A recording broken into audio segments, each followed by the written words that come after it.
Oui, je sais qu'il n'y avait pas de son. Bien, bonsoir. Bonsoir à tout le monde. J'espère que vous arrivez bien à m'entendre. J'aimerais bien savoir si dans vos haut-parleurs, vous arrivez à entendre mon son. Euh, ok. Est-ce que je peux avoir quelques réponses dans le chat, s'il vous plaît? Histoire de savoir si tout va bien, si le son est bien clair, bien fort et que vous m'entendez correctement. Bien, parfait. Alors, je vais juste vous abonner 2-3 petites secondes parce que j'ai juste oublié une petite lumière. Et puis, vous savez, c'est un petit peu ma première. Donc, écoutez, ma foi, comme c'est ma première, on va essayer d'être un peu cool. Et j'espère que vous allez être indulgents avec moi.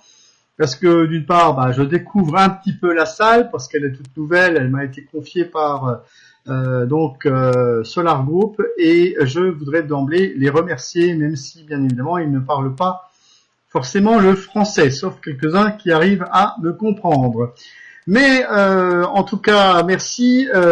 Alexander, guten Abend. Sie sind von Düsseldorf. Ich spreche auch ein bisschen Deutsch. Voilà, je parlais à un ami allemand qui est entré dans la salle.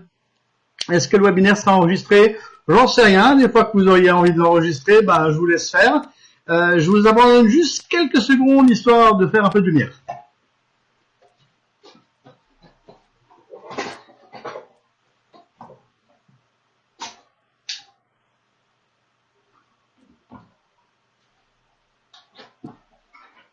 Voilà, comme qui dirait, c'est déjà mieux comme ça. J'attendais un petit peu que quelques personnes viennent encore nous rejoindre. C'est aussi pour ça que je traîne un petit peu au début, parce que bon, on a toujours un petit peu les retardataires, ceux qui n'ont pas vu l'heure, ceux qui ont regardé la télé jusqu'à la fin, et qui ne sont pas encore prêts pour se connecter. Je voudrais saluer tout d'abord, avant de commencer, l'ensemble des participants qui sont déjà là.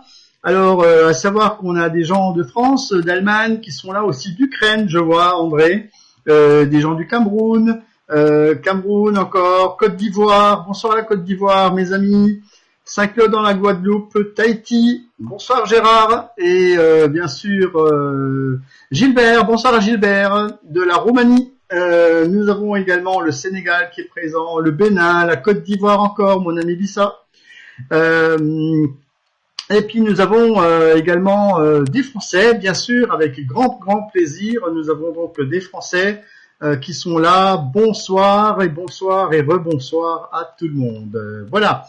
Nous allons démarrer tout doucement cette soirée où nous allons parler un petit peu de tout ce qui a été déjà peut-être expliqué par le biais de mon blog, par le biais de parutions que vous avez vues sur Internet.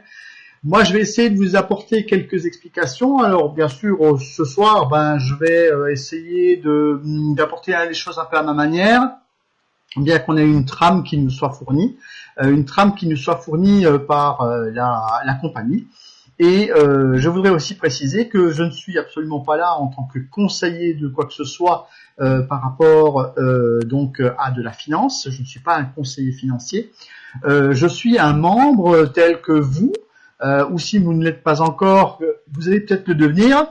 Et en fait, je ne fais qu'apporter ma contribution au projet et je me suis proposé pour être le présentateur de ces soirées et d'autres petites choses qui sont à venir. Je suis également sur le groupe officiel qui se trouve sur Facebook. Nous avons également un groupe officiel sur l'application Telegram. Et tout ça, on va y revenir tout à l'heure. Je salue les derniers arrivants. Dépêchez-vous, ça n'a pas vraiment commencé. Donc, j'en profite pour vous saluer.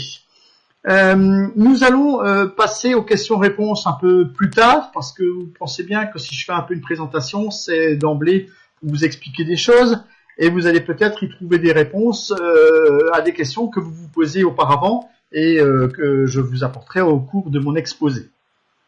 Alors, vous voyez ce monsieur qui est là, eh bien, c'est monsieur Duyunov, c'est donc un ingénieur. Alors, on va parcourir un petit peu cette trame de présentation. Nous allons voir également le plan d'investissement qui est proposé. dans une compagnie d'innovation technologique. Alors, quand on dit innovation technologique, eh bien, ce sont, ma foi, des innovations qui sont sur le marché actuel, parce que des fois, ben, il y a des startups qui démarrent avec rien du tout. Et par contre, là, il y a déjà des études qui ont été faites, et il y a des choses qui sont en cours, et on va les voir dans quelques petits instants. Alors, qui est donc ce monsieur Duyunov? Eh bien, en fait, ce monsieur Duyunov qui... alors, ça y est, j'ai pas tout à fait le bon slide, et là, tout de suite, ça commence bien. Monsieur Duyunov est donc quelqu'un qui a travaillé en tant qu'ingénieur sur des moteurs asynchrones. Alors, c'est quoi des moteurs asynchrones? On va parcourir un petit peu tout ça. Sachez que le projet de Duyunov, c'est donc une technologie qui concerne les moteurs asynchrones de nouvelle génération, essentiels pour la société moderne. Alors, vous allez me dire, oui, mais où sont ces moteurs? Parce que parfois, bah, on se dit, bah oui, mais c'est bien gentil, c'est des histoires de moteurs, mais ça se situe où? C'est à quel endroit qu'on peut trouver ces moteurs? Sachez qu'il y a 10 000 types de moteurs à induction. On s'appelle également des moteurs à induction. On va voir tout à l'heure ce que c'est que ces fameux moteurs et la différence qu'il peut y avoir entre un moteur qui se dit asynchrone et un moteur qui se dit à aimant permanent. Donc, les domaines d'application de ces moteurs asynchrones sont très vastes, il faut le savoir, et il y en a beaucoup à travers le monde. Sachez qu'on en fabrique 7 milliards de moteurs qui sont donc fabriqués ou réalisés par an, je dis bien par an, 7 milliards de moteurs qui sont fabriqués par an à travers le monde. Vous voyez que c'est quand même quelque chose de conséquent. C'est pas quelque chose d'anodin. C'est pas un objet qu'on a comme ça une fois de temps en temps et qu'on achète, il s'en achète et il s'en fabrique toutes les minutes à travers le monde, de telle manière à alimenter les nombreux besoins qu'il peut y avoir. Alors, je vous l'ai dit, les domaines d'application sont vastes. En effet, c'est la base d'équipement des systèmes d'alimentation en eau, essentiellement. C'est des moteurs qui sont utilisés pour le chauffage, pour des systèmes de ventilation, du transport électrique également, parce que vous le savez maintenant, et on en reparlera dans quelques instants, l'environnement est un enjeu majeur à travers la planète, et on a besoin d'avoir petit à petit des moteurs qui sont de plus en plus propres, dits propres, de telle manière à fonctionner à l'électrique et supprimer donc tous les moteurs qui fonctionnent avec des carburants, qui sont maintenant un petit peu obsolètes. Et on a d'ailleurs des variantes qui sont faites dans ce domaine et des choses qui sont faites et qui ne sont pas qui sont en cours de route pour que les constructeurs automobiles notamment aillent utiliser ce type de moteur. Donc il faut dire que le monde actuel, le monde contemporain, a ses priorités et émet des souhaits. Donc, c'est-à-dire que dans notre monde d'aujourd'hui, on émet des souhaits. Ces souhaits sont basés sur des mécanismes et des technologies qui sont utilisés aussi très souvent dans les transports. Et par contre, quand on veut des transports, bien, on veut maintenant avoir des transports qui soient sécuritaires. On veut aussi avoir des transports qui soient écologiques, qui soient verts, entre guillemets, et qui préservent donc l'environnement. Donc ça aussi c'est quelque chose d'important. Alors vous allez me dire, quelle est la relation avec un moteur électrique et l'environnement? Eh bien si c'est électrique, déjà on fonctionne sur de l'électricité. Mais par contre, si ces moteurs venaient à consommer moins d'énergie, là aussi on serait à nouveau dans un domaine très intéressant qui permettrait effectivement de dire que ces moteurs ont un avantage par rapport à d'autres, c'est-à-dire qu'ils ne polluent moins la planète parce qu'ils ne fonctionnent pas avec des carburants et qu'ils sont électriques. Donc déjà, du fait qu'ils soient électriques et non plus à explosion comme on dit pour les voitures, eh bien ça peut nous amener à faire des économies d'énergie et à moins polluer parce qu'il n'y a plus de gaz à effet de serre qui sont diffusés dans la nature. Il faut aussi savoir, et mon slide le montre ici, c'est que nous avons à travers le monde une consommation électrique qui est énorme par rapport à ces fameux moteurs électriques. Alors il n'y a pas que les moteurs électriques dans le chauffage, la ventilation, etc. Vous ne pensez même pas vous forcément à tout ce qui peut vous entourer, mais sachez que il y en a par exemple 12 moteurs à induction par habitant rien qu'en Russie.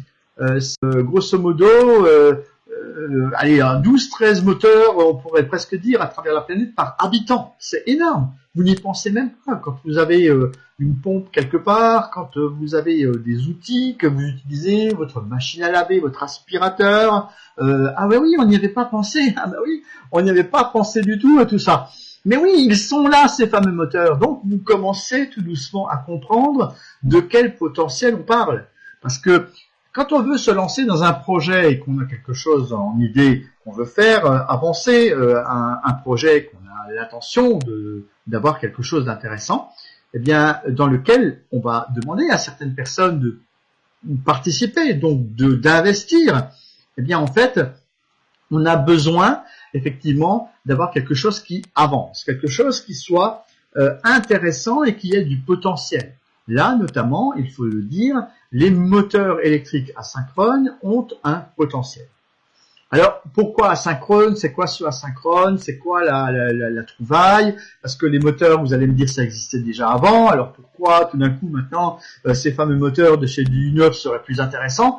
Eh bien ça, on va le voir dans quelques instants. Quelle est sa trouvaille et pourquoi, eh bien, ces moteurs sont plus intéressants que d'autres et pourquoi on insiste pour pouvoir les utiliser à travers le monde.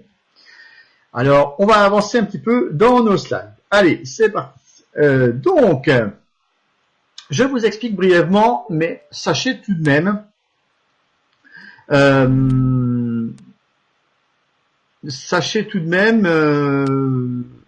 oui, je ne sais pas, il y a quelqu'un qui vient d'envoyer un petit message. Est-ce que tout le monde m'entend bien? Est-ce que tout le monde est en ligne? Parce que visiblement, est-ce que tout le monde m'entend? Parce que apparemment, il y aurait des gens qui ne m'entendraient pas. Il y a des gens qui sont peut-être mal connectés, je ne sais pas. Mais en tout cas, moi, je suis là. Je vois un paquet de gens qui sont dans la salle. Mais il y en a certains qui viennent de me dire que je ne suis pas là. Donc, je ne sais pas. Est-ce qu'ils ont loupé le coche? Moi, je suis bel et bien là, dans la bonne salle. Si vous vous êtes trompé de lien, je ne sais pas. Mais en tout cas, moi, je suis là. Donc, nous allons donc poursuivre sur l'explication de ces fameux moteurs. Donc, à la base, il existe deux types de moteurs asynchrones. Alors, encore une fois, moi, je ne suis pas ingénieur et je ne suis pas non plus technicien, entre guillemets, même si à la base, je suis issu du monde de la technique. Il faut savoir qu'il existe des moteurs asynchrones qui sont bobinés. Pourquoi? Parce que alors, la différence par rapport à un autre moteur, c'est que nous avons des bobines qui sont à l'intérieur de ces moteurs. C'est-à-dire qu'on a des enroulements qui sont faits avec des fils de cuivre. Et ces fils de cuivre, on va mettre du courant dedans. Et c'est ça qui va faire tourner les moteurs. Donc, il existe deux types de moteurs asynchrones qui sont bobinés d'une certaine façon. Ils sont bobinés d'une part de façon étoile et d'autres moteurs qui sont bobinés de façon triangle. Donc, ce sont deux types d'enroulements qui sont utilisés dans un moteur asynchrone.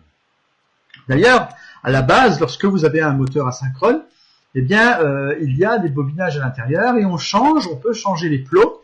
Et en changeant les plots, on peut changer effectivement cette variante donc de étoile ou triangle. Et là, l'invention de Monsieur Duyunov, c'est que lui, il a mélangé les deux. C'est-à-dire que avant, on ne faisait soit que des étoiles, soit que des triangles. Et en l'occurrence, ici, on a mélangé les deux. Donc, on a mélangé le triangle et l'étoile en même temps. Et c'est ça, sa trouvaille. Et ça s'appelle la technologie Slavyanka, qui vient de slave. Donc, c'est une technologie Slavyanka. C'est pour ça que dans certaines publications et certains posts que je mets sur Facebook, vous voyez de temps en temps, eh bien, cette dénomination Slavyanka. Donc, voilà, c'est pour économiser de l'énergie électrique, améliorer les performances du moteur. Et l'idée de cette technologie, c'est qu'il consiste en une combinaison parallèle donc de ces deux types de bobinage classiques déjà existants, comme je vous l'ai dit, étoile et triangle, ce qui permet de créer un moteur capable de réduire considérablement sa consommation électrique. Donc on parle quand même de 30 à 40% de diminution de consommation électrique, ce qui est quand même relativement important. Il faut le préciser. Que quand on veut réduire la consommation électrique, n'oubliez pas, je vous l'ai dit tout à l'heure, 60% de l'énergie à tout le monde est utilisée par des moteurs électriques. Donc vous vous rendez bien compte que dans ce cadre-là, on a de grosses économies à réaliser. Imaginez que si vous réduisez ces 60% d'utilisation de 30 à 40%, eh bien oui, ça représente tout de suite une diminution de la consommation électrique à travers le monde. Alors vous allez me dire, oui, bien sûr, on va pas faire tout ça d'un coup, on va pas claquer dans les doigts, et tout le monde va pas avoir des moteurs de U9, etc. Mais c'est progressivement, dans le temps, on va pouvoir les adapter à tout type de matériel roulant que l'on va avoir autour de soi. Et il est essentiel que la taille des moteurs électriques soit également plus compacte, parce que là, du coup, on va pouvoir réduire, parce que comme on augmente la puissance aussi de ces moteurs, on va pouvoir réduire leur volume. Donc on va pouvoir faire des moteurs plus petits. Et là, dans l'industrie, des fois, vous vous rendez compte, vous avez déjà vu, il y a des énormes moteurs, des fois, à des endroits, mais là, on va pouvoir les diminuer. On va pouvoir diminuer le volume de ces moteurs. Donc, on va utiliser moins de cuivre, on va utiliser moins de métaux, on va utiliser moins de composants qui rentrent dans la composition d'un moteur, et on va encore une fois là faire des économies. Toutes ces choses combinées les unes derrière les autres font que effectivement on est sur une technologie qui est très intéressante et on va avoir des moteurs avec des puissances beaucoup plus élevées. Voilà donc grosso modo pour l'explication technique.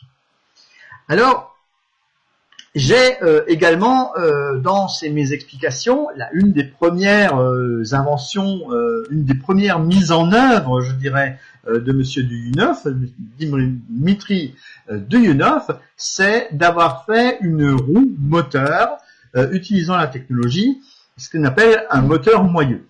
Un moteur moyeu, c'est tout simplement une roue, par exemple, de vélo ou une roue de motocyclette, une roue de 2 roues, tout simplement, que ce soit même à l'avenir des trottinettes, parce que vous avez entendu parler des trottinettes électriques, il y a des tas de choses qui peuvent rentrer dans le cadre, il y a tous ces véhicules, des petits véhicules que les gens vont commencer à utiliser de plus en plus, ou également les voiturettes qui sont très en vogue dans certains pays, notamment en Chine, parce que on parle des fois de la France, c'est bien, on a des grosses voitures, et vous savez que les Chinois eux, fonctionnent avec des petites voiturettes, et que nous, on appelle ça des pots de yaourt chez nous. Mais croyez-moi que là-bas, il y en a des milliers qui circulent. C'est pas parce que nous, on en croise un de temps en temps et qu'on les klaxonne, qu'en fait, justement, ils roulent trop doucement, ces véhicules. Donc là, s'ils ont possibilité de rouler un tout petit peu plus vite grâce à des moteurs un peu plus performants, et qui consomment moins, ça pourrait être intéressant pour éviter que ces voiturettes nous enquiquinent, entre guillemets, sur la route. Ceci dit, je vous le dis, dans certains pays, c'est très très très en vogue. Il faut savoir que, par exemple, Duyunov a fait des accords avec la marque Denzel, Denzel qui est en Chine. La marque Denzel produit des voiturettes et qui se vendent par milliers là-bas. Donc, vous savez, c'est pas juste un petit marché de quelques voiturettes, des gens qui sont socialement peut-être bas et qui n'ont pas de permis ou des choses comme ça. Là-bas, c'est pas du tout la même chose. Et quand vous voyez le potentiel des habitants de la Chine, eh bien, ça n'a absolument rien à voir avec nous. Donc, je crois que il faut aller. Des fois, on dit oui, la France, les Français, mais on ne voit pas ça en France. Mais vous savez, en France, on a tellement de technologies. En France, on a tellement de choses qui fonctionnent bien. Et on a aussi une population qui est vieillissante. On a aussi une population qui ne va pas toujours de l'avant. Donc, il faut aussi se rendre compte qu'il y a d'autres pays que la France et que quand on investit dans un projet comme celui-là, il n'y a pas forcément que des Français. Même si nous, on s'intéresse à ce projet, il faut savoir que la Russie est très grande, les États-Unis sont très grands, la Chine c'est très grand, et que là, il y a des marchés qui sont ouverts et il y a du potentiel par rapport à l'utilisation de ce qui est produit, notamment là des moteurs ou des vélos électriques. Parce qu'il n'y a pas que les voiturettes, il y a aussi des vélos électriques. Vous savez qu'il y a certains pays, qui sont notamment les pays scandinaves, qui utilisent beaucoup de vélos. Les Chinois utilisent beaucoup de vélos, mais de plus en plus de vélos électriques, parce que ça coûte pas cher en fait à fabriquer, ça a les avantages et ça leur apporte plein de bonnes choses. À ce jour, le moteur de U9 n'a absolument pas d'analogue, il faut le savoir. Même les spécialistes d'embobinage des moteurs qui existent déjà ont avoué que la mise en œuvre des nouveaux principes de construction du moteur de U9 à bobinage breveté de type Slavyanka dépasse significativement tous les moteurs électriques les plus sophistiqués qui existent actuellement. Donc on est sur un marché qui est de pointe et qui apporte quelque chose. C'est important d'expliquer ce que c'est parce que bon, au départ on dit oh bon, des moteurs, ouais mais des moteurs de quoi? Donc là c'est quand même intéressant de savoir un petit peu de quoi on parle. Alors il faut quand même savoir qu'avec la création en 2015 de la première roue moteur, parce que là je vous parle des roues moteurs, en fait ça existe depuis 2015 parce que du U9 il a déjà commencé à travailler depuis très longtemps. Et puis il a un ami qui s'appelle Victor Arestov qui lui est originaire d'Allemagne et qui est allé en Chine et qui allait présenter et faire des accords avec des Chinois. Donc c'est grâce à lui, il est allé là-bas, il ne connaissait rien, il ne connaissait même pas la langue. Il est allé s'implanter en Chine et il est allé montrer la technologie et il a réussi à faire des accords commerciaux, des accords de licence pour développer ce genre de moteur là-bas. Parce que bien sûr, on ne peut pas toujours fabriquer et tout transporter, vous le pensez bien, les pays sont loin. Il faut aussi développer le transfert de technologie et c'est ce qui a été fait notamment pour les différents types de moteurs qui sont proposés. Alors, dans quoi est-ce qu'on peut également utiliser tous ces moteurs? Essentiellement dans le transport, hein, je vous en ai parlé tout à l'heure. Donc, il y a certaines marques de voitures qui ont commencé à utiliser donc ce type de moteur. Il y a également des essais qui ont été faits sur des trains, des essais qui ont été faits sur des voitures, des mobylettes, des motos, des vélos, etc. Même un bus qui a été équipé de telle manière à essayer de voir, et puis des voitures aussi qui ont été équipées, notamment des Kangoo, également la Twizy, hein, pour les Français qui connaissent la petite voiturette de chez Renault. Là aussi, des tests ont été faits. Chaque année, les roues moteurs gagnent de plus en plus de popularité et donc de plus en plus de terrain. Actuellement, tous les modèles présentés sur le marché sont notamment ceux des moteurs BLDC. Alors, c'est quoi ces moteurs BLDC? En fait, ce sont des moteurs qui sont constitués avec des aimants. Donc, en opposition à un moteur qui est en bobinage de U9, vous avez d'autres moteurs qui existent et qui sont fabriqués en Chine, qui nécessitent d'avoir des aimants de terre rares. Alors, les aimants de terre rares, c'est un minerai qui est donc exploité en Chine dans des mines. Et dans ce cadre-là, il faut savoir que tout simplement, vous avez un extrait de minerai qui est fait en Chine uniquement. Donc, c'est-à-dire que la Chine dispose à ce moment-là d'un monopole pour pouvoir fabriquer les fameux aimants qui composent nos moteurs. Parce que nous avons beaucoup de moteurs qui existent aussi avec des aimants permanents qui sont à l'intérieur. Vous avez peut-être déjà démonté un moteur un jour et vous avez vu qu'il y a des aimants parfois à l'intérieur. Donc là, du U9 a enlevé les aimants et il a mis des bobinages à la place.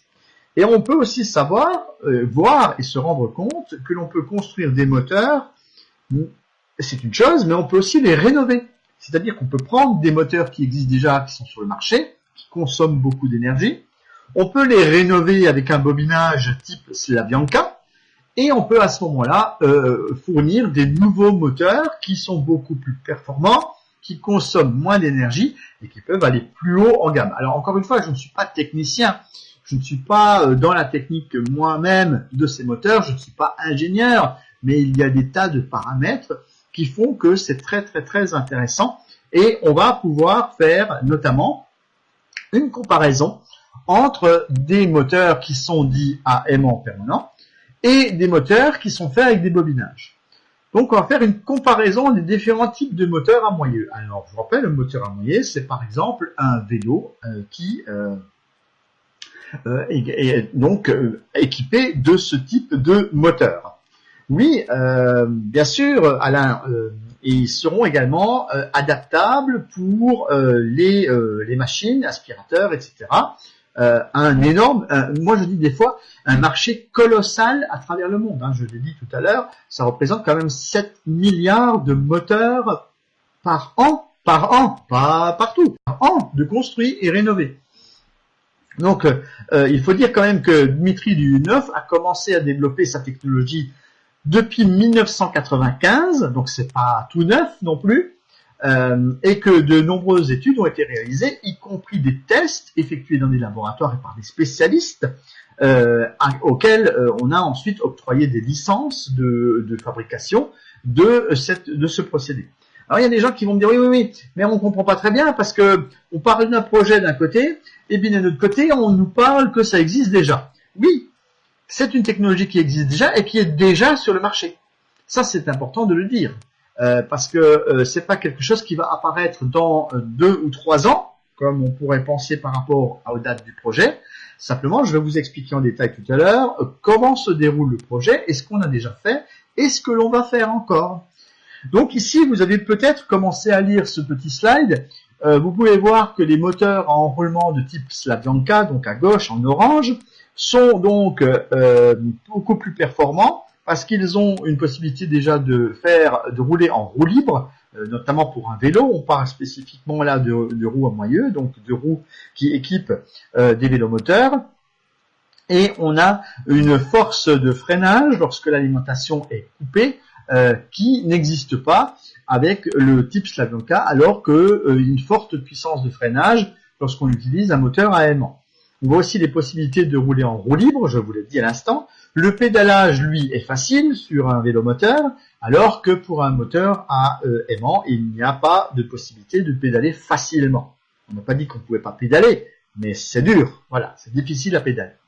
Pour les performances, on a le maintien d'un couple de moteurs à tout moment, alors qu'il y a une importante chute du couple moteur lorsque l'on arrête l'alimentation, lorsque l'on coupe l'alimentation d'un moteur à aimant.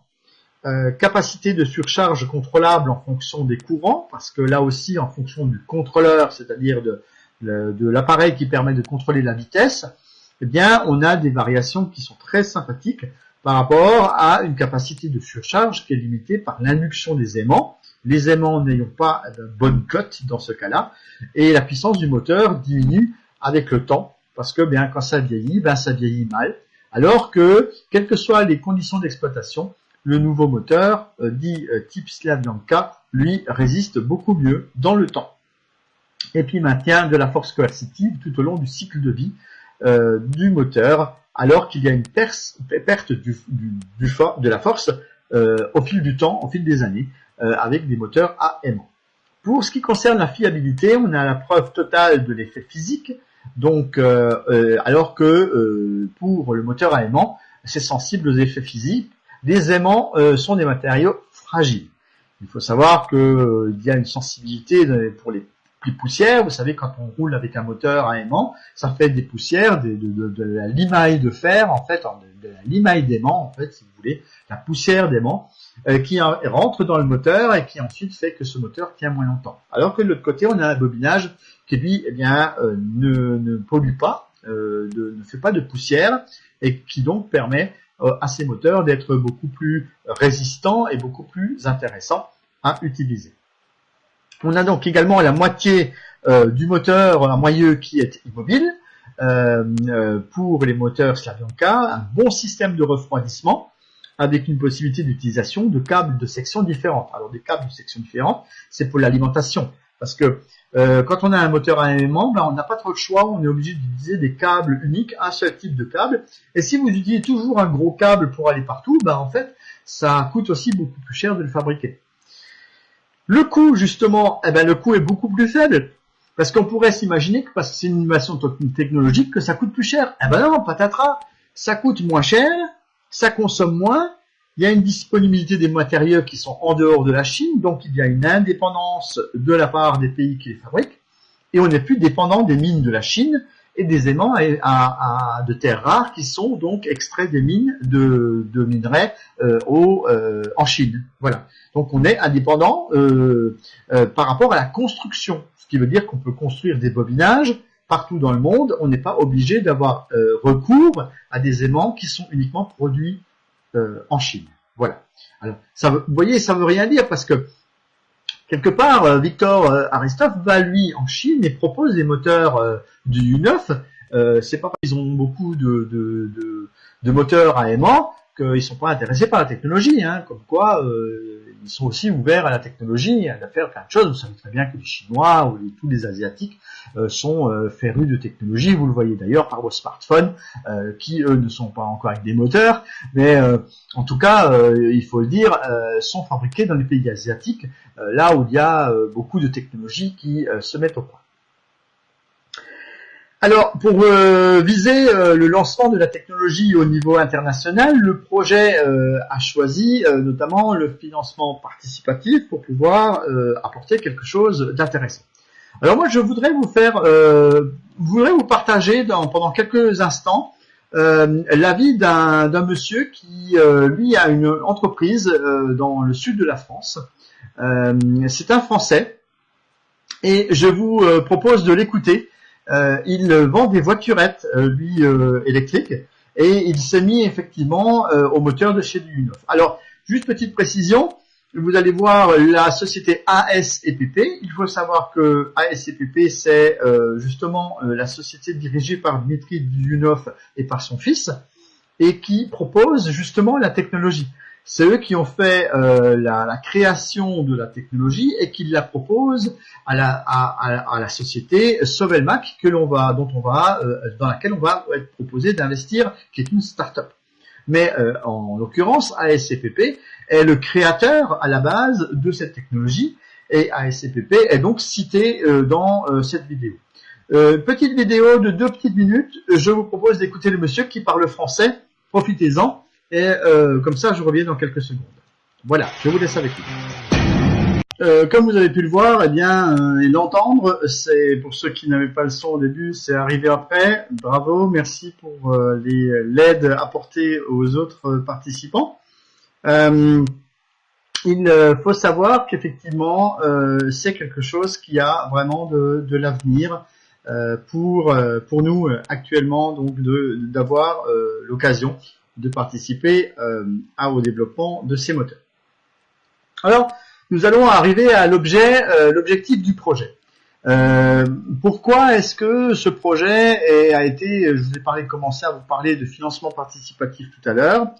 Petite précision pour la France, parce que moi je suis français et que en France, on a des décrets, des lois, des choses comme ça qui font que le financement participatif est réglementé et qu'il faut bien sûr faire attention dans le cadre du financement participatif à ne pas dépenser tout son argent et de faire attention à l'équilibre de votre budget. Sachez que c'est ce qu'on appelle du capital risque et que quand on fait du capital risque, on risque de l'argent.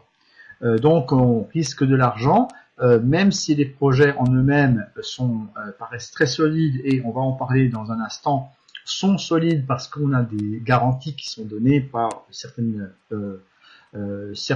actions et certaines personnes.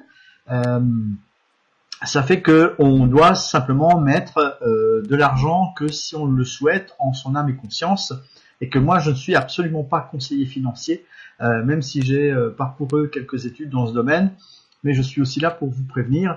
Quand on parle de financement participatif, c'est bien évidemment en votre âme et conscience que vous faites les choses. Ceci dit, on n'est pas non plus là pour proposer des sommes gigantesques. Et quand on parle du mot investisseur, on parle des fois de quelque chose qui pourrait paraître invraisemblable au niveau montant. C'est-à-dire que quand on commence à parler investissement, là, on pense tout de suite qu'il faut avoir beaucoup d'argent sous le matelas, alors qu'en fait on parle de financement dit populaire, donc de financement participatif, et que dans le financement participatif, justement, l'idée c'est de rassembler beaucoup de petites sommes par tout un chacun qui est capable financièrement de verser une petite somme et qui vont faire une grosse somme à la fin pour la start-up qui en a besoin. Donc c'est ça le principe du financement participatif. On n'est pas du tout sur des grosses sommes, on n'est pas du tout sur des montants extraordinaires, c'est chacun en fonction de ses possibilités. Voilà. Maintenant que j'ai éclairci un petit peu tout ça, et que je vous ai dit aussi que je ne suis pas conseiller financier et que je vous donne ces renseignements qu'à titre informatif et de loisir. Donc je ne suis pas financier de métier. Si vous avez besoin de renseignements, je vous invite à vous diriger vers un comptable, vers des gens qui sont susceptibles de vous apporter de l'aide dans ce domaine. Alors, l'objectif du projet. Un des objectifs du projet, c'est la création d'un bureau d'études. D'un bureau d'études et d'ingénierie. Un centre d'ingénierie qui soit en mesure d'exercer des activités dans le domaine suivant. Développement et ingénierie de nouveaux moteurs électriques selon la demande des clients. Parce qu'il y a des clients qui peuvent avoir des besoins spécifiques et qui vont avoir besoin d'un moteur qui n'existe peut-être pas encore. Et qui, compte tenu donc du fait qu'on peut réduire ces moteurs et qu'on peut augmenter la puissance, n'existait pas auparavant. Et les utilisations en fonction aussi des puissances, des courants qui circulent, etc., etc., tout ça est mis en œuvre dans une technologie donc unique, dit des bobinages de Slavyanka, type Slavyanka. La rénovation des moteurs également, parce qu'on a la fabrication des moteurs, donc le projet prévoit aussi la rénovation des moteurs. Là, on parle de qu'est-ce qu'il y a dans le projet. Il y a donc une production à petite échelle au début, plus tard dans les 2 ans, donc sous 2 ans, on y est actuellement, parce que le projet, je vous rappelle, a démarré en 2017 pour ce qui concerne le financement participatif, et on va voir comment il se déroule. La production de moteurs originaux en série, donc c'est ce que je vous disais tout à l'heure, des moteurs qui n'existent pas et qui seraient réalisés par des prototypes au départ et ensuite fabriqués en série. Et puis la mise au point de production de moteurs électriques dans le pays du client. Ça aussi c'est important parce que là, par transfert de technologie, comme je vous le disais tout à l'heure, on ne va pas forcément fabriquer tous les moteurs en Russie et puis ensuite les transporter jusque dans certains pays qui sont extrêmement loin. Donc à ce moment-là, on serait obligé d'utiliser des bateaux, etc. Et puis le coût du moteur serait bien plus élevé que ce qu'ils pourraient fabriquer dans leur propre pays. Ce n'est pas le but non plus. C'est pour ça que des licences sont distribuées et on propose déjà aujourd'hui du transfert de technologie. Il faut savoir qu'il y a des sociétés qui existent en Russie qui développent déjà le principe par le biais de licences données par ASCPP et que c'est ce qui permet déjà d'engranger de l'argent. En fait, il n'y a pas que le financement participatif qui engrange de l'argent pour faire fonctionner tout ça. Il y a aussi, bien évidemment, de l'argent qui rentre de la distribution de ces licences qui sont donc données à différents organismes et différentes sociétés à travers le pays et à travers le monde, parce que je vous ai parlé tout à l'heure de la Chine. Alors, il est prévu de construire sur le territoire d'une des zones économiques spéciales, donc c'est à la ZES, une zone économique spéciale près de Moscou, pour bénéficier de certains avantages, parmi lesquels une infrastructure particulière en relation avec les administrations, avec les douanes, avec des moyens de transport qui sont à la portée et au croisement d'autres moyens de transport pour pouvoir aller beaucoup plus vite à différents endroits du monde. Et également une interconnectivité, que ce soit communication à tous les niveaux, c'est quelque chose d'intéressant. Et surtout, il y a également une reconnaissance. Alors, le lancement de ce projet de département d'ingénierie et de conception qui va concevoir les moteurs nécessite de construire un bâtiment. Donc, vous avez compris que votre argent, si vous participez à ce projet en tant que financement participatif, va servir à construire ce bâtiment d'ingénierie qui sera donc la société Sovelmac qui va s'implanter dans la zone à la Buchero. Alors j'espère que je prononce bien. Je vais regarder si donc c'est dans la zone Technopolis de Moscou. À la Buchevo, ça y est, je l'ai repéré. À la Buchevo, voilà. Donc c'est dans cette zone que a l'intention de s'implanter ASCPP et également la société Sovelmac. Alors, si vous voulez, il y a plusieurs entités dans ce qu'on propose. Vous avez ASCPP, qui est en fait le concepteur et l'ingénierie qui ont créé ce type de moteur avec M. Dudunov et son fils. Ils sont entourés de certains ingénieurs et ils ont fait le nécessaire pour pouvoir développer donc ce type de moteur. Ensuite, vous avez la société Sovelmax. C'est la société dans laquelle nous investissons aujourd'hui et qui tend à se développer et à faire des propositions et qui en fait met en œuvre les technologies développées par ASCPP. Donc ASCPP a créé la technologie. Ensuite, Sovelmax, c'est la société qui va construire un bâtiment, qui va construire un bureau d'ingénierie et qui va développer des fabrications du moteur industrialisé. Parce que là, pour l'instant, tout est un peu, entre guillemets, manuel. Hein. On fait des opérations et on tend à industrialiser, à vendre le concept à des gens qui ont déjà des usines dans d'autres pays et qui peuvent développer la technologie et la mettre en œuvre eux-mêmes. Mais il faut savoir que du côté de la Russie, on va construire un bâtiment et que ce bâtiment d'ingénierie est spécialisé, très spécialisé justement dans tout ça, va permettre d'accueillir donc les principes de fonctionnement de ces moteurs. Alors, qu'est-ce que l'on a besoin? Qu'est-ce que dans le projet, quels sont les besoins que l'on va avoir pour établir ce projet d'investissement? La multiplication et les extensions de la production, la technique de vente et les outillages pour la fabrication des productions, c'est ce qu'on a besoin. La vente du produit final, parce qu'on peut aussi construire des vélos et des vélos moteurs, donc on peut aussi créer des usines qui vont fabriquer ces vélos moteurs avec des roues moteurs et non pas des roues motrices, hein, parce que la roue motrice c'est la roue qui est entraînée par un moteur, mais là c'est la roue moteur, c'est-à-dire c'est une roue dont le moteur est intégré à l'intérieur par le principe du moyeu. Vente de la licence permettant de maîtriser et fabriquer les produits à travers la technologie. Et on a besoin, écoutez bien, on a besoin pour cela de 40 millions de dollars. Donc 40 millions de dollars, c'est en tout cas l'objectif qui est là et qui a été fixé pour pouvoir aider cette start-up à vous proposer donc des parts que vous allez acquérir. Alors vous allez me dire, ces parts, c'est quoi? Alors ces parts, il faut savoir que c'est ce qu'on appelle normalement des obligations convertibles. C'est-à-dire qu'à un moment donné, vous achetez des parts de cette société, mais que si la société va entrer en bourse, en fait, on va vous attribuer des actions après.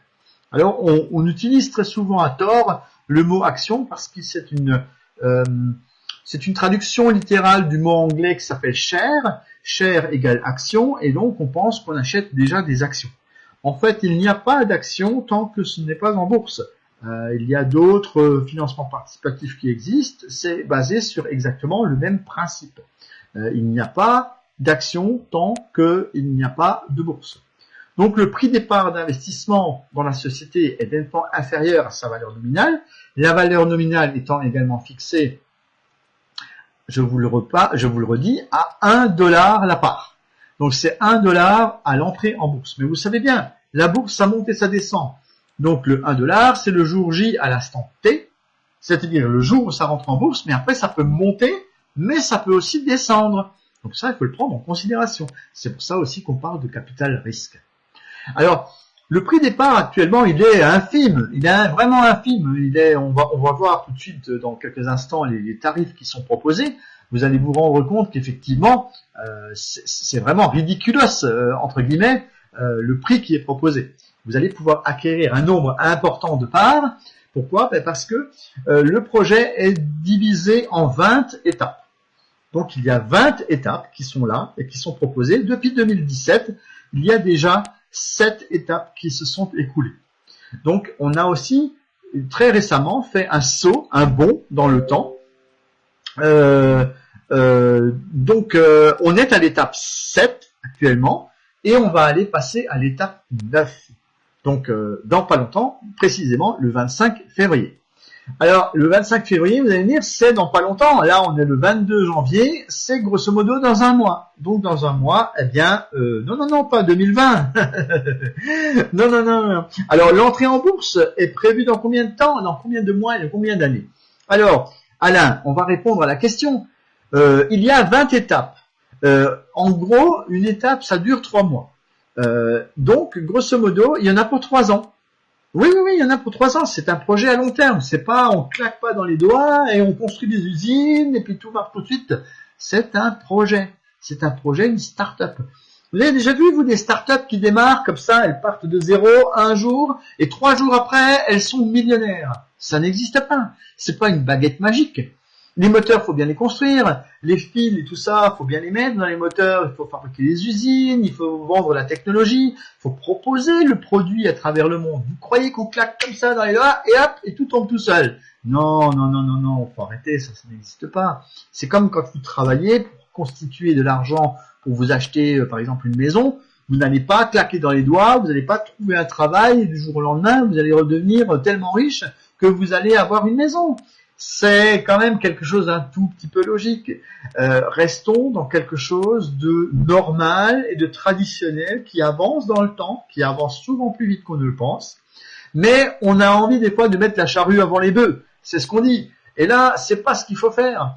Là, on vous propose d'obtenir des parts de la société, sachant qu'on vous allez pouvoir obtenir des parts de la société à un prix ridicule, parce que c'est des centimes de centimes que ça coûte pour une part, et que dans quelques années, dans 2 ans ou 3 ans, peut-être avant, si la chance sourit au procédé, eh bien vous aurez possibilité d'avoir des parts qui auront une valeur de 1 $.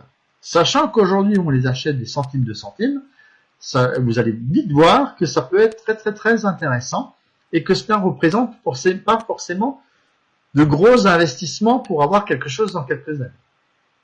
Donc les parts de placement deviennent plus chères à chaque étape parce que ça rentre dans un processus qui existe, qui s'appelle les obligations convertibles en actions. Et dans un processus d'obligations convertibles en actions plus tard, quand ça rentrera en bourse, je reprécise, eh bien, on a des étapes qui sont franchies et à chaque étape, la valeur de ces parts augmente. Et c'est pour ça que les gens vont devoir se dépêcher des fois, à la veille d'un changement d'étape, pour pouvoir acheter des parts à un tarif beaucoup plus intéressant que à l'étape suivante, où le projet a, ma foi, pris de l'essor et est arrivé à quelque chose. Et alors, on peut encore une fois se poser la question, mais est-ce que cette société Sovelmac tient le choc?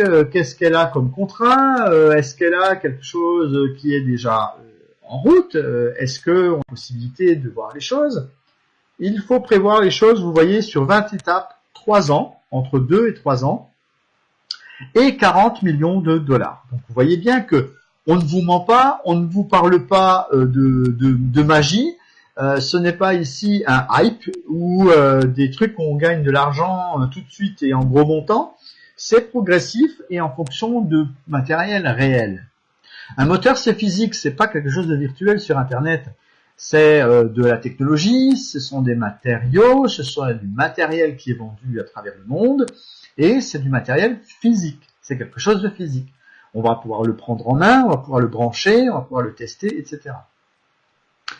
Alors, la société ASPP a déjà 20 000 entreprises de production de moteurs en vue qu'elle pourrait démarcher. Il y a également les constructeurs automobiles qui sont un potentiel énorme. Il faut savoir tout de même qu'il y a quand même 5000 fabricants de voitures au monde. C'est pas rien. Et que même s'il y en a que quelques-uns qui adopteront ce principe de fonctionnement du moteur Slavyanka, ça représenterait très vite des milliers et des millions de moteurs à produire donc par le procédé du Munov, pour lesquels on va à ce moment-là transférer la technologie donc à ces fameuses entreprises. Nous allons arriver au mode des packs. Alors on achète les parts actuellement par le biais de certains packs. Des packs qui contiennent non pas 1 ou 2 ou 3 parts, parce que ce serait vraiment ridicule, et d'ailleurs vous pourriez même pas les payer parce que c'est moins de 1 centime. Regardez la colonne du prix unitaire sur ce slide. Vous voyez qu'actuellement en étape 7, on est actuellement à l'étape 7 et on va passer à l'étape 9 bientôt. Alors pourquoi on passe à l'étape 9? Parce que le projet avance plus vite que prévu. Il y a eu notamment l'accord de cette zone économique spéciale, et je vais en reparler dans quelques instants, de cette zone économique spéciale, de telle manière à ce que vous puissiez vraiment vous rendre compte qu'il y a là des garanties qui sont données par rapport aux investisseurs qui veulent laisser un petit peu d'argent. On parle des fois en France toujours du fameux paquet de cigarettes où les gens pourraient arrêter de fumer et utiliser l'argent pour l'investir dans quelque chose de bien plus intéressant que de se détruire la santé. Bon, on peut l'utiliser, moi-même je ne fume pas, c'est un peu facile quand on ne fume pas de dire ce genre de choses. C'est moins facile pour ceux qui veulent arrêter et qui n'y arrivent pas forcément. Donc, mais c'est un exemple qui est souvent donné dans la vie, où on dit on dépense de l'argent pour autre chose et pas forcément pour quelque chose d'utile et qui pourrait nous rapporter plus tard. Donc voilà, c'est là l'occasion de pouvoir peut-être investir des petites sommes de l'ordre de 50 $ ou 100 $ par mois pour pouvoir acquérir des parts de cette société. Alors on a des packs à 500 $, des packs à 1000 $, et là où ça devient très très intéressant, c'est dès qu'on commence à descendre dans le tableau. Parce qu'au début on se dit oh oui, mais moi je suis pas sûr, j'ai pas beaucoup d'argent, moi je vais pas mettre de trop. Mais regardez voir ce qui se trouve un peu plus bas. Regardez voir. Pour 30 mois, à raison de 30 mois, vous avez 2 115 000 parts. 2 millions. Pour combien? Pour combien? Pour 166 $ par mois. Sur 30 mois, d'accord. C'est un pack à 5 000 $. Ok, d'accord, c'est de l'argent. Mais, pour 5 000 $, vous avez 2 millions de parts. Donc potentiellement, quand ça rentrera en bourse à 1 $, vous avez 2 millions. 2 millions de dollars. Ah, c'est pas négligeable. Et très sincèrement, ça paraît quand même intéressant. Ah, il y en a qui vont dire, oh, mais c'est trop beau pour être vrai, ça. Non. Là, vous avez aujourd'hui, parce que c'est en étape 7, vous avez la chance de pouvoir acheter des parts à ce prix-là. Ceux qui vont venir dans 2 ou 3 étapes, ceux qui vont venir dans 3 ou 4 mois, ceux qui vont venir dans 1 an, ils vont plus avoir ces avantages-là. Ils vont acheter des parts, mais à la place d'en avoir 2 millions, ben, ils en auront peut-être que 500 000. Ils auront un demi-million. C'est toujours intéressant. Ça sera toujours intéressant. Mais vous, aujourd'hui, vous avez l'avantage à ce que ce soit très, très, très, très intéressant. Alors, elle va me dire, c'est quand le moment où on va pouvoir bénéficier des avantages donc de ces parts que l'on va acheter. Eh bien, vous avez la possibilité de les revendre. Dès que les parts seront à un prix élevé lors de l'entrée en bourse, vous ne revendez pas forcément les actions si vous voulez les garder, mais vous bénéficierez des dividendes parce que ce seront des actions. Et qui dit action dit dividendes. C'est-à-dire que 1 an après, je précise bien 1 an, écoutez bien, 1 an après l'entrée en bourse, vous avez possibilité de récupérer ce que l'on appelle les dividendes une fois que le bilan a été fait de la société, que la société dégage des bénéfices. Elle va diviser les bénéfices par le nombre de parts qui existent et elle va donner 1 centime, 2 centimes, 3 centimes, 10 centimes, 20 centimes, etc. en fonction des bénéfices graduels, en fonction des années. Elle va redistribuer ces fameux bénéfices aux détenteurs de parts, ceux qui les ont gardés, pas ceux qui les ont revendus. Si vous les avez revendus, vous n'avez plus rien. C'est un peu comme la crypto-monnaie. Si vous la revendez, vous n'avez plus rien. Alors que là, si vous avez des parts qui sont entrées en bourse et vous avez donc à ce moment-là des actions de la compagnie, vous allez avoir par la suite des dividendes qui vont vous être versés à vie tant que vous allez garder ces fameuses actions donc dans votre portefeuille, dans votre poche. Donc soutenir la technologie et donner une possibilité à cette entreprise russe d'accéder au marché mondial. Ah oui, oh c'est russe. Oh bah dites. Ben moi je vais vous dire, moi je parle pas russe non plus. Mais en tout cas, il faut quand même se rendre compte d'une chose, c'est qu'ils développent quand même des projets très intéressants et qui nous permettent d'avoir, puis il faut arrêter un petit peu aujourd'hui avec l'histoire des fameux emprunts russes dans le temps, parce que vous savez, on avance un petit peu quand même dans le temps. Il faut vivre avec son temps, il faut pas vivre avec son passé, même si on peut récupérer la sagesse, se préoccuper de l'histoire, de retirer les enseignements de différentes choses. Mais il faut aussi aller de l'avant, il faut aller avec le progrès, il faut voir comment on peut aujourd'hui s'enrichir peut-être un peu plus facilement que de trimer toute la journée à travailler dans les mines, par exemple, et d'avoir un salaire au bout du mois qui n'est pas forcément là pour couvrir, et Dieu sait qu'en France, on en parle beaucoup en ce moment. Donc, essayez de sortir un petit peu du lot, essayez de consacrer peut-être un petit peu de votre argent dans ce domaine-là, sans trop exagérer non plus. Ne mettez pas votre foyer en péril. Et à ce moment-là, vous allez pouvoir avoir quelque chose d'intéressant qui puisse vous rapporter dans le temps. Dans le temps, je précise encore une fois.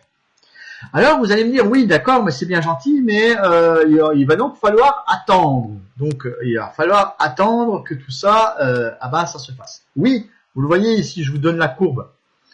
Je vous donne la courbe avec les coefficients. Aujourd'hui, vous achetez à l'étape 7. Vous voyez, à l'étape 7, on est graduellement encore dans une étape très intéressante. Vous allez pouvoir avoir un tarif intéressant pour acheter des parts.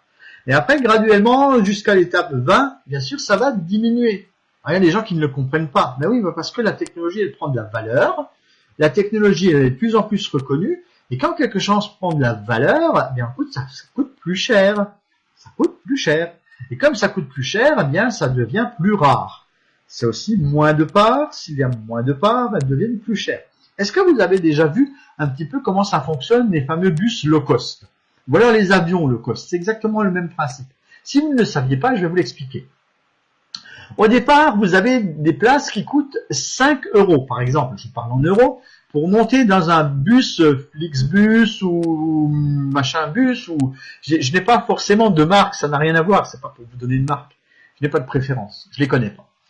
Mais ce que je sais, c'est leur principe de fonctionnement, et ça a déjà été démontré à plusieurs reprises. Les premières places, c'est les moins chères.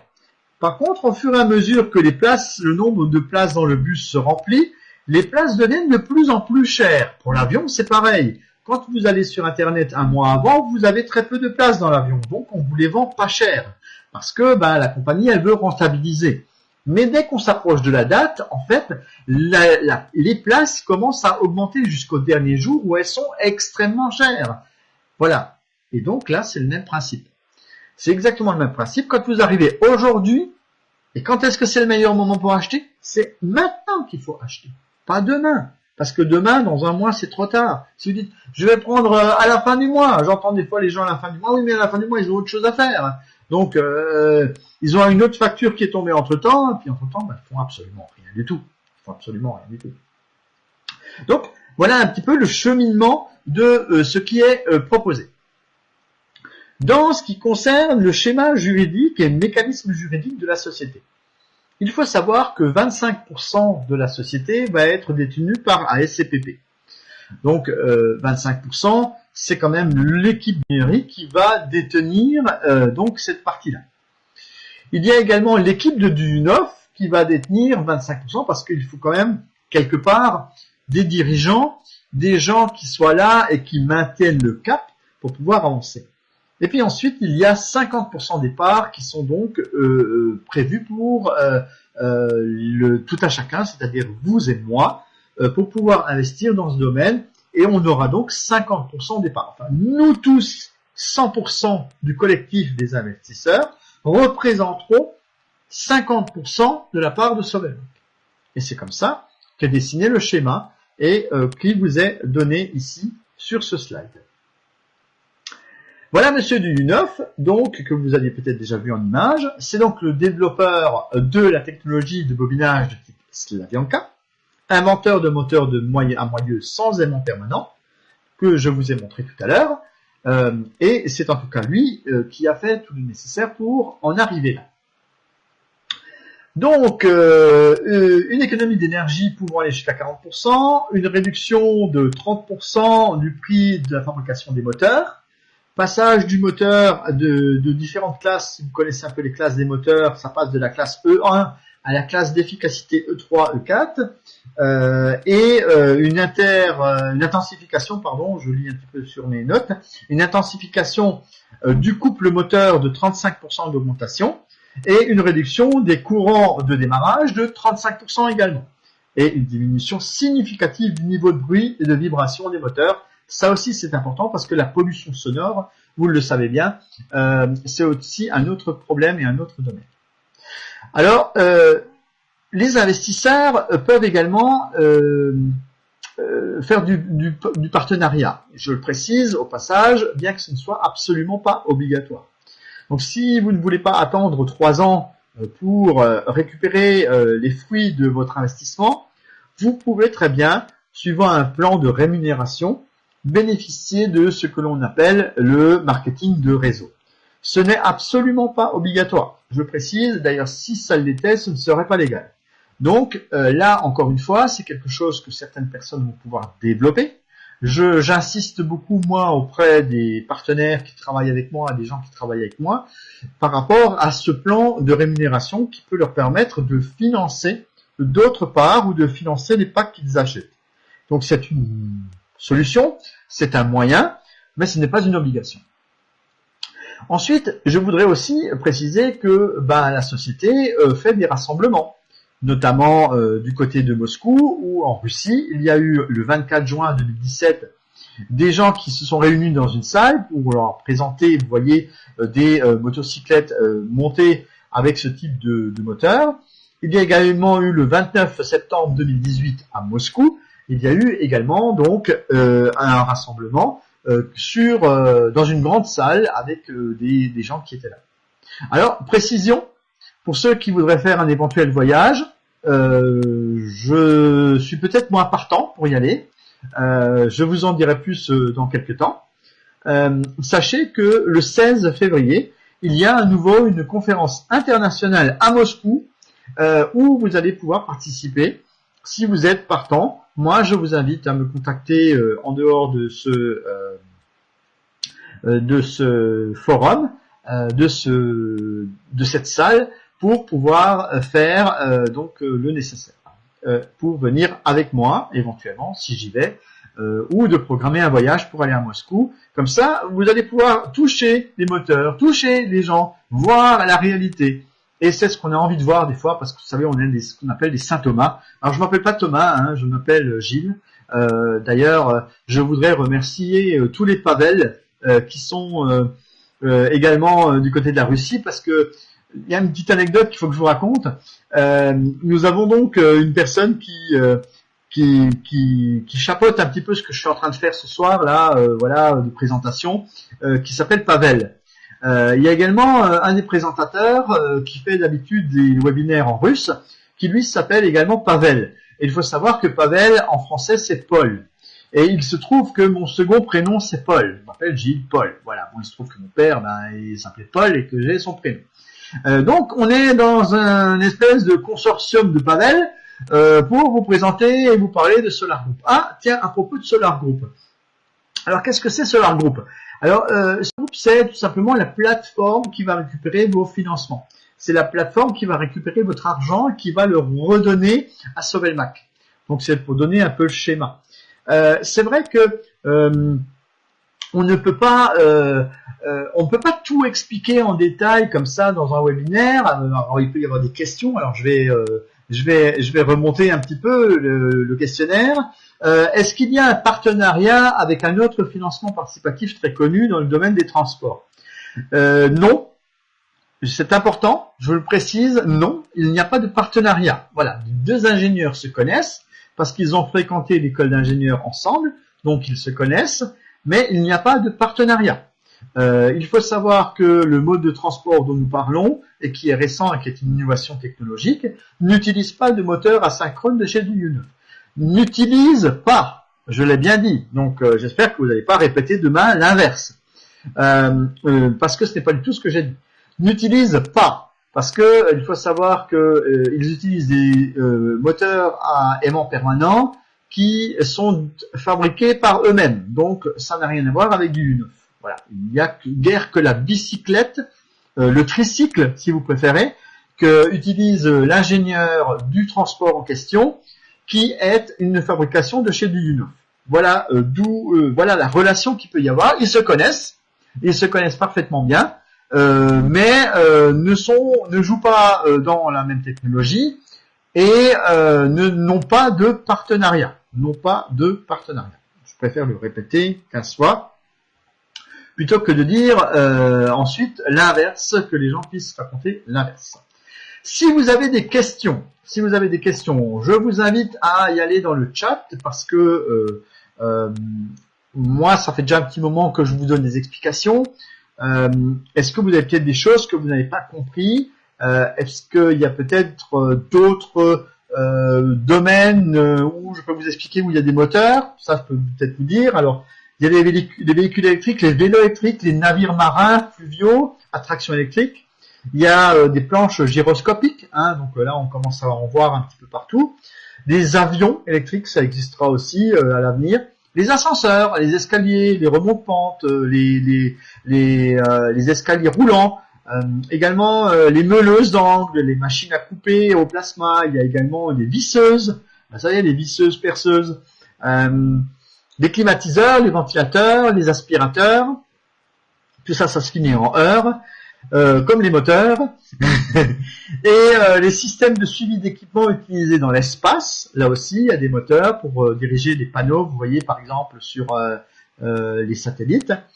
Il y a également les grues, les treuils de charge, donc les ascenseurs, hein, je vous le disais, les fauteuils roulants, oui, les fauteuils roulants, les centrales hydroélectriques et thermiques, des groupes d'éoliennes, des groupes électrogènes. Tiens, d'ailleurs, si vous n'étiez pas au courant, si vous n'étiez pas au courant à propos de groupes électrogènes, il y a quand même sur le Dakar une équipe qui a gagné notamment une course, qui est donc la Kamaz, voilà, Kamaz Master, qui utilise un groupe électrogène qui comporte un moteur de chez Duyunov, avec un bobinage de Slavyanka. Donc vous voyez qu'il y a quand même dans l'actualité aujourd'hui des moteurs de ce type qui sont déjà utilisés. Compresseur à piston, conduite distribution d'air, pompe hydraulique, machine industrielle, vous voyez que c'est absolument phénoménal tous les endroits où il peut y avoir ce type de moteur. Alors l'équipe est composée de personnes dont je ne connais pas la quantité. Alors c'est une excellente question, je vais la noter, et si je vais à Moscou et je vous ramène des images, ce qu'on aimerait tous voir je pense, je serai à même de rencontrer cette équipe et de vous ramener des images et des informations sur des sujets auxquels je ne peux pas répondre aujourd'hui, parce que je ne suis pas chez eux, et qu'en plus il y a la barrière de la langue. Moi je ne parle pas un mot de russe et je vais aller voir des Russes, alors j'espère qu'ils vont m'accueillir avec quelqu'un qui parle spécifiquement le français pour moi, je l'espère, et pour que je puisse comprendre tout ce qu'ils me racontent.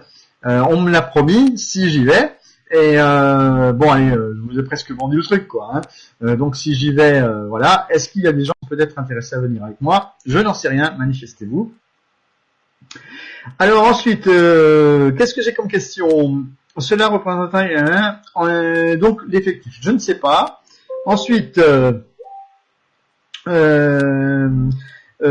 action en bourse pourrait atteindre. Non, pas d'objectif de la valeur en bourse. Le quota pour l'instant, c'est trop tôt. On parle de 2 à 3 ans. Vous pensez bien qu'il y a une évolution qui peut se faire d'ici là. J'ai oublié de préciser quelque chose. J'ai parlé, moi, à un moment donné, de garantie. Sachez que lorsque l'on arrive à rentrer dans une zone économique spéciale, il y a également un cautionnaire à avoir. On peut pas, parce que rentrer dans une zone économique spéciale, c'est quelque chose qui est accordé par l'État de la Fédération de Russie. Donc si l'État vous accorde de rentrer dans une telle zone, ça veut dire que vous montrez déjà patte blanche quelque part. Vous montrez déjà que vous êtes une société innovante de la technologie et que vous avez des garanties derrière. Alors ces garanties, c'est quoi? C'est d'une part le nombre de licences qui sont déjà en circulation, c'est également un cautionnaire, c'est-à-dire une société qui a prévu que si le financement participatif n'a pas lieu, que ce financement participatif ne fonctionne pas, eh bien qu'effectivement ils vont avoir l'occasion d'injecter autant d'argent qu'ils vont avoir besoin pour pouvoir se développer. Donc pour les gens qui ont déjà investi, qui ont déjà pris des parts dans cette société, vous avez déjà une certaine garantie que tout cela va fonctionner. Que cet argent, même si le financement participatif, entre guillemets, capote, eh bien, vous allez avoir quelque chose en retour parce que cette société est déjà là pour pouvoir apporter son soutien. Et c'est un soutien écrit, bien évidemment. S'il ne l'avait pas, il n'aurait pas pu intégrer la zone économique spéciale. Quels sont les moyens de paiement qui marchent en difficulté actuellement? Eh bien, Uber, il faut utiliser vous avez des bitcoins qui fonctionnent, ADV Cash, Perfect Money. Vous avez également les cartes Visa, Mastercard. Bien sûr, pas sur tous les processeurs. Et si vous avez des problèmes d'accès et des problèmes pour payer, je vous invite à contacter le support. Ils arrivent à vous débloquer des cartes bancaires. Il suffit des fois de donner 4 premiers chiffres ou 4 derniers chiffres. Et quelques heures après, c'est débloqué. Donc, si vous êtes bloqué sur un paiement qui ne passe pas, ne vous arrêtez pas à ça. Le support est là pour vous aider. Ils parlent français, même s'ils utilisent des traducteurs, entre guillemets, que si des fois, quelques petits problèmes de compréhension de l'un à l'autre. Mais grosso modo, ils utilisent des phrases toutes faites et puis ils vous répondent et croyez-moi, ça va très vite. Ils sont sympas, ils sont pas des fois hyper réactifs comme ça à la seconde, mais ils sont pas mal efficaces quand même. Voilà. Alors, peut-on distinguer un héritier au cas où je me rappelle pas avoir vu ce côté-là. Il faudrait que je me rappelle. Je ne sais plus. Je ne sais plus. Je ne veux pas dire de bêtises.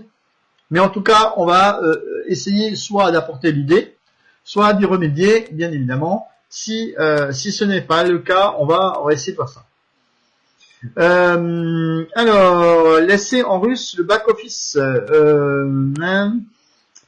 Alors, donc, y a-t-il eu déjà des démarchages fait de certains pays, des pré-contrats en vue? Oui, Alain, oui, bien sûr, il y a des pré-contrats qui sont en vue. Il n'y a pas seulement des pré-contrats, mais il y a déjà des contrats en place. Il y a des contrats en place, notamment avec des fabricants d'automobiles, de voiturettes, qui sont Denzel, et il y a également une voiturette russe qui s'appelle la SWAT, je crois, qui également est sur le point d'être équipée. Il y a 4 roues motrices qui sont fabriquées de chez du neuf. Et là, on attend juste la fabrication en série de ces moteurs-là. Ensuite, laisser le russe en back-office, j'ai pas très bien compris. Le back-office peut être transformé en français. Si vous ne le saviez pas, il suffit d'aller en haut dans le coin, il y a marqué RU. Vous le transformez en FR et c'est beaucoup plus facile pour y aller. Suite à l'inscription, y a-t-il vérification des documents à signature? Oui, il y a documentation à fournir. Alors, je relis la liste. Suite à l'inscription, y a-t-il vérification des documents et signature? Oui, alors il y a un contrat de partenariat à signer. Il y a un contrat d'investissement également. Alors, je précise que tout ça, c'est en anglais et en russe parce que les législations qui sont utilisées, notamment la plateforme Solar Group, est une plateforme qui est dans les îles Vanuatu. Donc, ce sont des îles qui sont à tendance britannique. Et donc tous les textes sont bien évidemment en anglais ou en russe. Mais après, il suffit aussi des fois de les mettre dans des traducteurs. Même un PDF, aujourd'hui, vous pouvez le mettre dans un traducteur et vous pouvez comprendre ce qui est écrit. La vérification, oui, il y a des vérifications de compte qui se font. Donc il faut fournir une pièce d'identité pour qu'on sache que à la fin, on puisse vous remettre un certificat. Parce que là aussi, il y a des certificats de propriété qui vous sont donnés par rapport à ce que vous avez acheté. Ensuite, pour payer, je vous ai donné quelques indications. Qu'est-ce qu'il y a encore comme question auxquelles je pourrais vous répondre? Est-ce qu'il y a des choses que je n'ai pas vues? Est-ce que vous avez d'autres questions que je n'ai pas pu voir dans le chat? Est-ce qu'il y a des choses que j'ai sautées? Je ne pense pas. Est-ce que j'ai répondu à tout? Voilà, sinon reposez la question tout simplement. Si vous avez d'autres petites choses pour lesquelles vous auriez besoin d'éclaircissement. Alors, sachez que nous avons également, que ce soit sur Facebook ou sur l'application Telegram, nous avons donc des groupes qui vont vous permettre de participer et de nous suivre, en tout cas, d'avoir des informations. Donc, le groupe Telegram, c'est quoi? C'est une application qui peut accueillir beaucoup de monde, notamment plus de 100 000 personnes. Alors, par rapport à d'autres groupes qui sont peut-être des groupes WhatsApp ou des choses comme ça, on parle souvent de WhatsApp, les groupes WhatsApp ne peuvent contenir en gros que 250 personnes. Donc, au bout d'un moment, malheureusement, on est obligé d'en virer quelques-uns.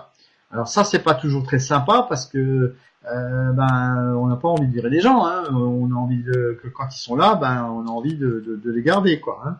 Donc, je vais vous donner un lien déjà, si j'arrive à vous le donner. Voilà. Oui, on peut changer de pack en cours de route, Pascal. Mais attention, cette option n'est valable que pendant l'étape 7 encore, c'est-à-dire pendant un mois. Alors oui, si vous n'étiez pas au courant, au-delà de l'étape 9, à partir de l'étape 9 du 25 février, cette option va disparaître. Donc si vous voulez augmenter votre pack, c'est possible. À côté du bouton régler ou payer dans votre back-office, vous avez un autre bouton où il est écrit que vous pouvez faire un upgrade, donc que vous pouvez changer de pack pour en avoir un peu plus important au fil du temps. Moi aussi je l'ai fait. Au début j'ai pris un pack à 500 et au final j'ai pris un pack à 5000. Voilà, j'ai rien à cacher. Voilà, on a la possibilité parfois de voir la lumière devant nous et de se dire tiens, finalement c'est quand même un bon plan. Voilà, chacun étant libre de faire ce qu'il veut. Donc le groupe officiel, je précise que ce sont des groupes officiels parce que j'ai reçu autorisation de la direction de faire ces webinaires. Donc pour l'instant il n'y en a pas d'autres de fixer, on vous donnera les dates au fur et à mesure. Que ce soit d'animer le groupe Facebook officiel également, parce qu'il existe un groupe Facebook officiel que je vais de ce pas également essayer de vous donner. Et puis vous avez d'un autre côté le fameux groupe Telegram sur lequel on peut accueillir beaucoup de monde. Alors le groupe Telegram c'est quoi? C'est plutôt un forum en fait. C'est un gros forum sur lequel vous allez pouvoir discuter, chatter entre différentes personnes pour pouvoir avoir des renseignements. Bon, c'est vrai que c'est moi qui réponds le plus souvent parce qu'il n'y a encore pas énormément de monde. Il y a une 60aine de personnes sur le groupe et il y a à peu près 200 personnes qui sont sur le groupe Facebook que je vous donne ici. Si vous n'êtes pas encore dans le groupe Facebook, je vous invite vraiment à cliquer. Peut-être que vous avez même déjà été invité et vous ne le savez même pas et que vous avez déjà eu une pré-invitation et que vous n'avez même pas vu sur votre compte Facebook. Alors pourquoi Facebook? Parce qu'il y a quand même la plupart des gens qui sont sur Facebook. Alors on pourrait créer des tas d'autres groupes. Il y en existe déjà. Mais parfois ils sont en russe ou en français, c'est moi qui les alimente. Alors il faut aussi avoir le temps à un moment donné de les alimenter. C'est-à-dire de commencer à faire des textes, de récupérer toutes les informations au fur et à mesure qu'elles arrivent, etc., etc. Donc, vous voyez, c'est pas toujours facile à faire. Il y a quand même parfois un petit peu de travail derrière et que je peux pas être partout. Voilà. Bon, alors on essaie de faire le maximum, on essaie aussi d'aider les gens qui sont dans notre équipe. Moi, je vous invite à rejoindre mon équipe en toute sympathie. Sachez que je serai très heureux de vous compter parmi ces personnes dans mon équipe et me rejoindre. Si vous ne savez pas comment me rejoindre, vous pouvez me contacter sur Internet, vous pouvez même me laisser un petit mot à la fin là, sur le chat. Et si vous avez été invité par une autre personne, eh bien suivez le lien dit de parrainage ou son lien d'affiliation pour pouvoir participer à tout cela. Vous voyez, par exemple, des informations sur des vélos qui ont été exposés avec des expositions qui existent déjà à travers la Russie avec des démonstrations qui sont faites sur des moteurs, des vélos qui sont présentés avec des roues moteurs, non pas des roues motrices, hein, précise, voilà. Je vais vous parler de l'avancée du projet pour terminer, à moins que vous ayez encore l'une ou l'autre question. Je vais vous mettre une petite vidéo sous-titrée, cette fois-ci, donc en français, hein, je précise, mon rôle étant celui de vous apporter des informations en français. Nous allons bientôt fixer une nouvelle date de webinaire. Je vous invite vraiment à inviter d'autres personnes à venir pour qu'on soit de plus en plus nombreux. On va également très certainement essayer de faire une démultiplication d'invitations par le biais de Facebook, essayer de voir si on peut faire également des lives de ce webinaire, parce qu'on parlait tout à l'heure d'enregistrement et des tas de choses comme ça. C'est pas toujours forcément évident de le faire. Par contre, on peut également vous inviter effectivement à nous rejoindre via des canaux spécifiques, nouvelles technologies, nouvelles possibilités de faire des directs dans vos réseaux sociaux habituels sur lesquels vous êtes déjà. Voilà un petit peu ce qui est proposé dans les prochains temps. Pour l'instant, comme je vous l'ai dit, pas de webinaire. Par contre, les prochaines dates, notez-les bien, 16 février, conférence internationale à Moscou. Le 25 février, c'est changement d'étape. On va passer de l'étape 7 à l'étape 9, avec une forte chute donc du nombre de parts que vous allez pouvoir acquérir. Donc dépêchez-vous, on ne vous le dira jamais assez. Quand est-ce qu'il faut investir? Maintenant. Quand est-ce qu'il va falloir prendre des parts? Maintenant. Voilà, comme ça vous savez tout. Et j'espère que vous avez passé une agréable soirée. Je vous passe pour finir une petite vidéo qui va très certainement vous plaire. Je vous rappelle qu'elle est sous-titrée en français. Je voudrais encore une fois remercier la direction de Solar Group et des moteurs du Dunov pour m'avoir accordé cette salle officielle qui me permet de vous faire des présentations dorénavant en français. Petite question encore? Non? Tout va bien? Est-ce que j'ai tout résumé? Bon, bien sûr, je pourrais encore en dire plein, mais voilà, l'heure tourne, je pense que j'en ai dit largement. Si vous avez des questions, n'hésitez pas, il y aura possibilité de se revoir ou de me contacter. Voilà, je suis sur Facebook également, vous avez mon nom, vous me retrouvez facilement. Ma tête, vous l'avez vue, comme ça vous me reconnaîtrez sur les photos, ça sera plus facile.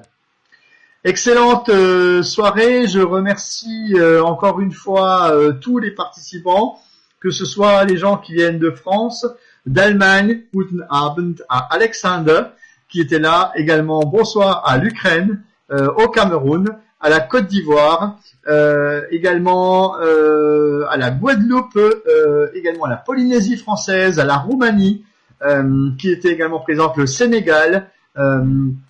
Nous avons également tous les Français qui sont présents dans la salle et qui sont assez nombreux. J'avoue, ce soir, merci en tout cas à vous d'avoir été présents et de m'avoir écouté pendant tout ce temps pour vous donner des explications sur Solar Group. Petite vidéo, bye bye des amis, à très très bientôt sur les ondes, comme on dit, et à très bientôt dans un autre webinaire du même style. Bonne soirée!